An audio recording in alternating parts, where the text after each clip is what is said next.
Good morning আমার প্রিয় বন্ধুরা, তোমরা সবাই কেমন আছো? আশা করছি কাছে এবং দূরে যে যেখান থেকে আমার এই ভিডিওটা দেখছো সবাই খুব ভালো আছো, সুস্থ আছো, আর তোমাদের ভালোবাসায় আমিও বেশ ভালো আছি। তো চলো বন্ধুরা, ভিডিওটা আমি রান্নাঘর থেকেই শুরু করছি। তো এদিকে দেখো রান্নাটা বসিয়ে দিয়েছি। আজকে হচ্ছে মঙ্গলবার, আর এখন ঘড়ির কাঁটায় ওই 8:30 বেজে গেছে। তো সকালে সংসারে সব বাসি কাজ সেরে চান টান করে পুজো দিয়ে রান্নাঘরে চলে এসেছি। আজকে আমি রান্নাঘরের ওই ভিডিওটা বানাবো, তাই বন্ধুরা স্কিপ না করে পুরো ভিডিওটাই দেখবে। আশা করছি আজকের ভিডিওটা বেশ ভালো লাগবে। আর যে সকল বন্ধুরা নতুন আমার পরিবারে এসেছো তাদেরকে অসংখ্য ধন্যবাদ আর স্বাগত জানাচ্ছি। পুরো ভিডিওটা দেখে একটা লাইক করে পুরো ভিডিওটা দেখবে, আর ভিডিও শেষে মিষ্টি কমেন্ট করে আমার পরিবারের মিষ্টি বন্ধু হয়ে আমার পাশে থাকবে, আর আমি তোমাদের পরিবারে গিয়ে ভালোবাসা দিয়ে আসবো। আর যে সকল বন্ধুরা প্রথম থেকে আমার পাশে আছো তাদেরকে অসংখ্য ধন্যবাদ এভাবে আমার পাশে থাকার জন্য। তো দেখো রান্নাঘরে আমি ওইদিকে সোয়াবিনটা গরম জলে ভিজিয়ে রেখেছিলাম, আর ভাতটা তো ইন্ডাকশনে বসিয়ে দিয়েছি, আর ডালটাও হয়ে গেছে। মেয়ের আজকে স্কুল আছে, তো সেই জন্য তাড়াহুড়ো করে রান্না করছি। আর এখন এই দেখো জলটা দিয়ে দিলাম, গরম জলটা করে নিলাম। গরম জলের মধ্যে একটু লবণ দিলাম, চিনি দিলাম, আর একটু ঘি দিয়েছি যাতে সুজির পরোটাটা বানাবো। তো সুজির পরোটা এইভাবে বানালে বেশ নরমও থাকে, আর হাতে যেমন আঠার মতো চিটে যায়, তো সেটা আর হবে না। তো আমি এইভাবেই এই টিপসটা ফলো করে আমি সুজির পরোটা বানাই। তো আমার তো খুব সুন্দর হয়। তো সুজির পরোটা দেখা রান্নার জন্য আমি সুজিটাকে আগে রান্না করে নিয়েছি, এবার পরোটাগুলো সুন্দর করে ভেজে নেব। তার সাথে ওই যে আমি বানিয়েছি সয়াবিন তরকারি, তো মেয়েকেও সয়াবিনটা দেবো না, তো তার সাথে ওকে দিয়ে দেবো মিষ্টি আর সুজি দিয়ে দেবো পরোটা। তো এটা ওকে টিফিনে বানিয়ে দেবো, তো ওকে বানিয়ে দিচ্ছি। কম খরচে কিভাবে নিজের চাহিদা অনুসারে আমার ছোট্ট রান্নাঘরটাকে সুন্দর করে সাজিয়ে গুছিয়ে নিলাম। তো আজকে রান্নাঘর থেকে ভিডিওটা শুরু করছি। তো রান্নাঘরটা আমি আমার ডিপ ক্লিন করে সুন্দর করে অর্গানাইজ করে নেব। তো জিরো বাজেটে কিভাবে আমি সুন্দর করে রান্নাঘরটাকে সাজিয়ে গুছিয়ে নিই, তো সেটাই শেয়ার করব। তো দেখো আমার পরোটাগুলো সুন্দর করে ভাজাও হয়ে গেছে, আর সুজির পরোটা যেহেতু আমি রান্না করে বানিয়েছি সেই জন্য দেখো সুন্দর নরমও হয়েছে, আর কোনো মানে পোড়া টোড়া এসব নেই, বেশ সুন্দর লাগে। আর নরম থাকে, মানে অনেকক্ষণই নরম থাকে, কিছুই হয় না। তো আর এদিকে এখন আমি রান্নাটা করে নিই। আজকে হলে কি বলতো, রান্নাঘরটা ডিপ ক্লিন করবো, তো তাই ভাবছি যে আগে রান্না বান্নাটা সেরে নিই, তারপরে আমি রান্নাঘরের কাজগুলো করে নেব। তো নিজের ইচ্ছা বা চাহিদা থাকলে কিন্তু সংসারের সমস্ত কাজ সুন্দরভাবে সাজিয়ে গুছিয়ে করা যায়। তো তার জন্য আমাদের কোনো টাকা পয়সার প্রয়োজন হয় না। তো টাকা পয়সাটা যখনই দরকার হয়, যখন একটুখানি মানে ঘরটাকে ডেকোরেশন করার জন্য, মানে আমার সংসারে যেইটুকু জিনিস আছে, যে জিনিসগুলো ফেলে দেওয়ার, সেই জিনিসগুলোকে কাজে লাগিয়েই আমি দেখো আমার কিচেনটাকে সুন্দর করে সাজিয়ে নেব। তো ওইদিকে রান্নাটাও করে নিই। তো এখন ওই সয়াবিনের রান্নাটাই করছি। তো এই দেখো নিরামিষ করছি, তার মধ্যে ওই দেখো আলুগুলো আসলে সে কি বলতো, ভাতের সাথে আমি আলুটা দিয়ে দিয়েছিলাম সেদ্ধ করতে। তো ভাতটাও সেদ্ধ হয়ে গেল, আলুগুলোও সেদ্ধ হয়ে গেল, তাহলে অল্প সময়ের মধ্যে তো সুন্দর করে রান্নাটাও হয়ে যাবে। মানে এগুলো হচ্ছে একটু বুদ্ধি খাটিয়ে করতে হবে, যাতে গ্যাসও অপচয়টা না হয়, আর সংসারের সব কাজটা এগুলো তাড়াতাড়ি হয়ে যায়। তো সেই রকম ভাবেই করার চেষ্টা করি। তো দেখো আমার রান্নাটা মোটামুটি হয়ে গেছে। তো আদা জিরে দিয়ে করে দিলাম, একটু টমেটো দিলাম, আর নামানোর শেষে ওই একটুখানি ম্যাগি মশলা দিয়ে দেবো, তাহলে হয়ে যাবে। তো আজকে বেশি আবার রান্না করব না। আমার হাজব্যান্ড বললাম না ডিউটি গেছে, সেই যে দীঘা গিয়েছে বলেছিলাম তোমাদেরকে।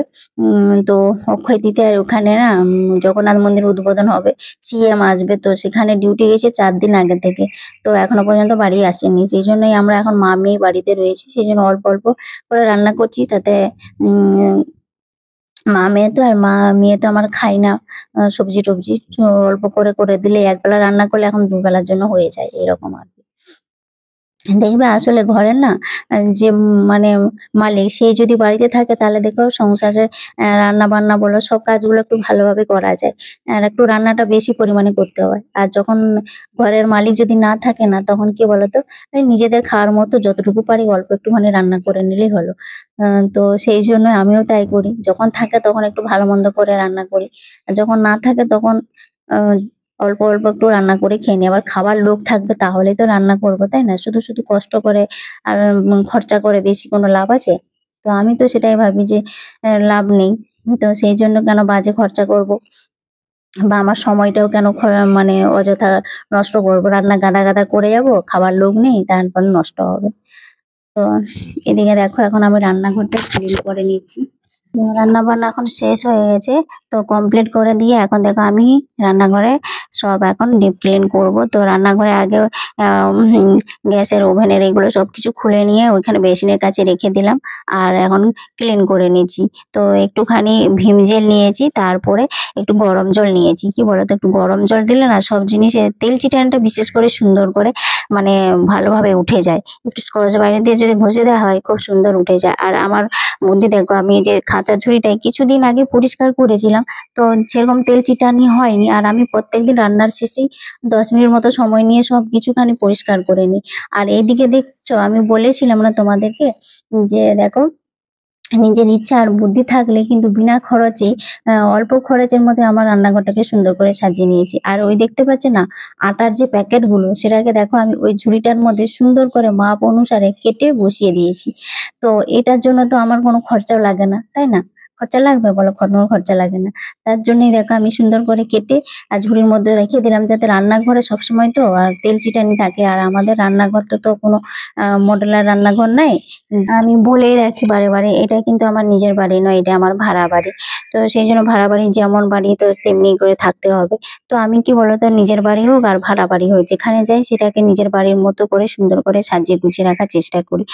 তো দেখা দেখা আমি সবকিছু কোটো বাটো গুলো নামিয়ে নিয়েছি, ওগুলোকে পরিষ্কার করব। তার আগে এই যে দেখে বলেছিলাম তোমাদের, আটার প্যাকেট গুলোকে দেখো আমি সুন্দর করে গোল মতো সাইজ করে কেটে এটাকে বসিয়ে দিয়েছিলাম। তো একটুখানি ওগুলো তেল চিটানি লেগেছে, সেই জন্য দেখো একটু স্কচ বাইরে দিয়ে একটু ভীম জেল দিয়ে সুন্দর করে ঘষে পরিষ্কার করে নিয়েছি।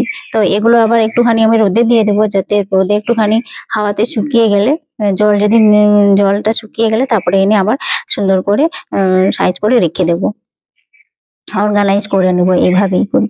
তো এই যে সংসার গোছাতে সাজাতে কিন্তু টাকা পয়সার দরকার নেই, কিন্তু নিজের ইচ্ছে বা চাহিদা থাকাটাই কিন্তু অতি প্রয়োজন। হ্যাঁ, এগুলো কিন্তু কোনো মানে নিজস্ব বুদ্ধি দিয়ে এগুলো করা যায়। নিজস্ব যদি একটুখানি বুদ্ধি খাটিয়ে যদি সংসারের কাজগুলো করা হয় না, সহজও হয় আর বেশ সুন্দর হয়। মানে সংসারটাকে বেশ সাজাতে গোছাতে বলতো সব প্রত্যেকটা গৃহিণীরই ভালো লাগে সংসারটাকে। তো সেই জন্য নিজের নিজের আইডিয়া বা বুদ্ধি খুঁজেই এই সংসারের কাজগুলো আমরা করে থাকি। তো আমিও তাই করি। তো দেখো সংসারের যে হ্যাঁ, রান্নাঘরে তো আমার কোটো বাটো তো অনেক কিছুই থাকে। আর রান্নাঘরে দেখবে কোটো বাটো একটুখানি বেশিই হয়। কিন্তু আমার হাজবেন্ড বলে, তোমার রান্নাঘরে এত কোটো বাটো, মনে হচ্ছে আমি দোকানে এরকম কোটো বাটো দেখি না। আর রান্নাঘরে কোটো বাটো তো হবেই, তাই না? মশলা রাখবো, এটা রাখবো, এটা রাখবো। এবারে বড় বড় যেগুলো বেশি বেশি মশলা রাখি, সেগুলোর জন্য বড় বড় কোটো লাগবে, সেগুলো আলাদা জায়গায় রাখবো। আর যেগুলো রান্না করবে সেগুলো তো হাতের কাছেই রাখতে হবে, যাতে চট জলদি করে আমি রান্না করার সময় যেন পেয়ে যাই। তো আমার হাজবেন্ড তো জীবনে রান্নাঘরে ঢুকে না, সে তো ওইসব কথা বুঝে না, শুধু আমার এই কোটো বাটো গুলোকে দেখে থাকে যে এত তোমার কোটো বাটো অনেকের আমি দেখি না। আমার প্রত্যেকটা গৃহিণী বা প্রত্যেকটা মেয়েদেরই আছে। হাউস ওয়াইফ মানেই তো সংসারের মেন সদস্য, যারা সংসারটাকে সুন্দরভাবে মেনটেন করে, তাদেরই যারাই বোঝে, তারা কেউ এই কথাটা কখনো বলে না তুমি জানো না, তুমি বোঝো না বলে এই কথাটা বলছো। তো দেখো আমি সুন্দর করে সব কোটো বাটো পরিষ্কার করে নিয়েছি, তারপরে ওখানেই রেখে দিয়েছিলাম রান্নাঘরে। তো জলটা ঝরে গেছে, আর এখন ওই বিকেল হয়ে গেছে। তো এখন দেখো যেগুলো সুন্দর করে দিয়েছিলাম ওই আটার প্যাকেট গুলো, সেগুলোকে দেখো আমি ঝুড়ির মধ্যে এরকম করে সাইজ করে গোল গোল করে বসিয়ে দিচ্ছি। তাহলে দেখো আমার তেল চিটানিটা অতটা হবে না। যে যদি হয় তাহলে আমি তো ওই পাশের এইগুলো ঝুড়ির ডান্ডিগুলোকে যদি একটুখানি স্কচ বাইরে দিয়ে একটু ভীম জল দিয়ে ঘষে দিয়ে পরিষ্কার হয়ে যাবে, আর নিচেরটা তো অতটা তেল চিটানি হবে না। তো এগুলো আমার নিজের বুদ্ধি দিয়ে, আর আমি এভাবে দেখো সুন্দর করে সাজিয়ে নিচ্ছি। মশলার সব কৌটোগুলোকে যে ধুয়ে পরিষ্কার করেছিলাম, দেখো কত সুন্দর লাগছে এখন। তো এইভাবে করে সুন্দর করে সাজিয়ে গুছিয়ে নিলাম। হ্যাঁ, নিজের এই চাহিদা বা জেদ থাকা দরকার সংসারের কাজটাকে সুন্দরভাবে সাজিয়ে গুছিয়ে রাখার জন্য। জেদ থাকা দরকার, না হলেই দেখো সংসারটা কখনো সুন্দর হয় না। আমি যেমন আমার রান্নাঘরটাকে সবসময় সুন্দর করে সাজিয়ে গুছিয়ে থাকি। তো রান্নাঘরটা হচ্ছে আমার কাছে মা অন্নপূর্ণার বাসস্থান, সেখানে আমার মা অন্নপূর্ণা আমাদের সর্বদা অন্ন যোগান দেয়। তো সেই রকম রান্নাঘর, ঠাকুর ঘর, বেডরুম আর বাথরুম সবগুলোই আমি কিন্তু সবসময় পরিষ্কার করার চেষ্টা করি।